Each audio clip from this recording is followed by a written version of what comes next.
So with all the major layoff, I figure I need to do a video about how to write a resume and land yourself a job interview because that's the first part about this whole situation when you start applying for jobs is to have a proper resume.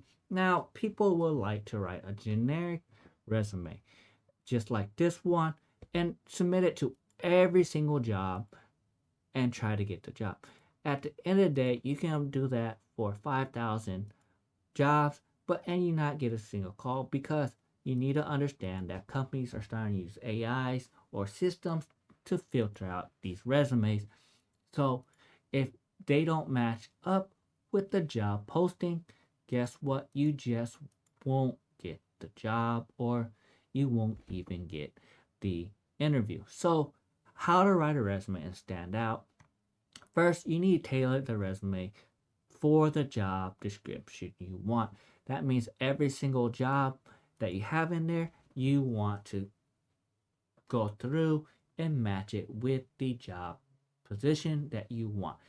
And that's your general resume so that you understand that, hey, I have my general resume and I'm going to do XYZ and put it on there because I really want this job position.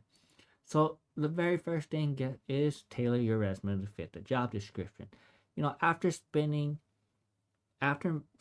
out thousands of resumes, reading thousands of resumes, I understand that a lot of people use a generic one and it's not very good. It doesn't highlight anything and it's just jibble jabble because at the end of the day, there whenever you get the resume past the AI system, they're gonna look at it and they're probably gonna spend about 10 seconds looking at it.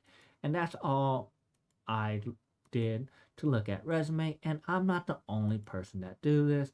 Whenever I gave it to the other managers or the other CEOs, they literally spent no time looking at it and say, nope, you either get it or you don't. Now, how do you do this? Well, first thing you want to do is focus on your achievement. What have you done at, at each one of these jobs and how much money you have saved? And you want to make sure you exceed targets, solve problems, improve processes. So you want to add all these things to make you look good on a resume without lying. So what I tell you to do whenever you apply, you first want to make sure that your resume matches the job description that you are applying for. So if you go to the job description, like right here, it'll tell you what they want and what they want you to do. So you need to make sure you get what they want you to do and put it on your resume. And guess what? Once you do that, you'll be able to get a call. Now, the interview process is a whole different thing. We're just trying to get you a job interview because there's no point of me going through all the job interviews and all the other stuff if you do not know how to write a resume to get in front of all these people. Now, here's some quick tips on resume formation. Choose a fuss free layout. Try to make it uncluttery and quick to look at. And the issue is, I had people that write a freaking essay on their resume, and I don't have time to sit there and read 5 pages, 4 pages of why you should get this job. It's pretty much what your resume says or what your qualification. I know it sounds bad, but at the end of the day, I have to go through thousands of resumes and it gets tiring.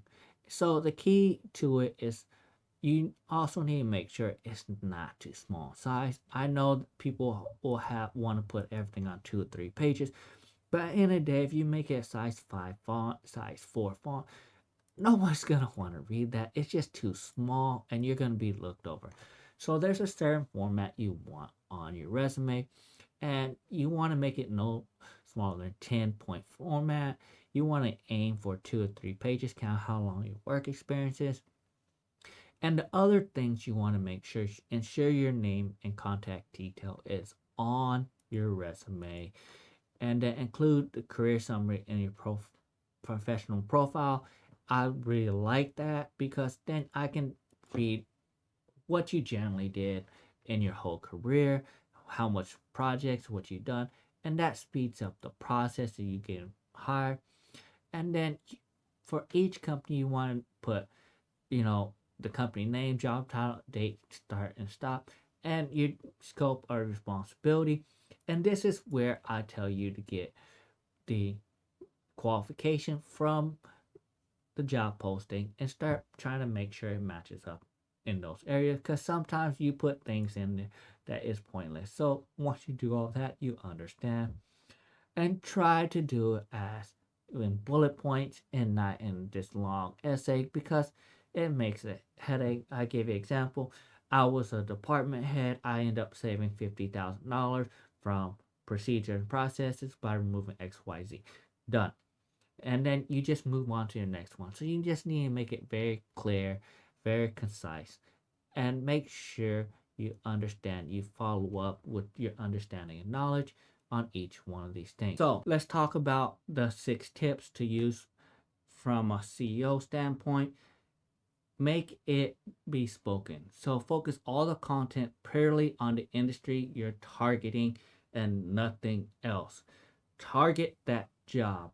That is the only thing you should focus on whenever you are applying for these jobs, because at the end of the day, you are not going to land a job if it has 1,000 different skills in there that doesn't apply.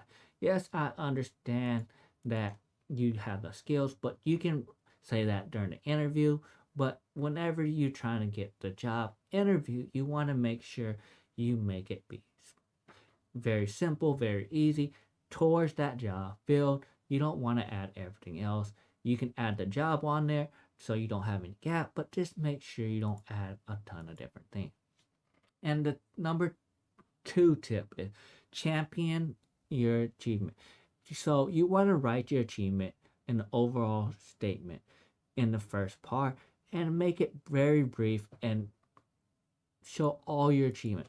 I saved this, I did all this for the XYZ company and end up saving the money and end up increasing productivity by XYZ. And if you do that, it'll show your achievement. It makes it very simple and easy to read, and people will want to hire you or at least start the interview process. And number 3 is engage. Make sure you detail a list of every skill and quality you require for the role, ensuring you articulate how you will qualify for that position. And remove all the skills that job doesn't need, so that you don't clutter up your page, because I've seen people apply to certain jobs and they have weird qualification that doesn't apply for this job. I got CPR certified and you're trying to work at a fast food place, stuff like that. I was an Olympic swimmer or something like that. Come on, let's remove some of these things. Yes, it looks good. Put it on your LinkedIn page. But whenever you're trying to apply for these positions, make sure you engage your skills for that role. You put too much stuff, it just declutter it. And number 4, structure is king. Make sure you structure it so it makes it very easy to read, very chronicle order, and that people understand it, so that you don't go through a lot of issue with trying to understand it. I had people send resume that literally looked like an essay, and they probably had all the qualification in the world, but at the end of the day, I was not going to read this. It just makes no sense. And I looked at a ton of different resumes. It just, let's make it simple, clean structures, and you'll be fine.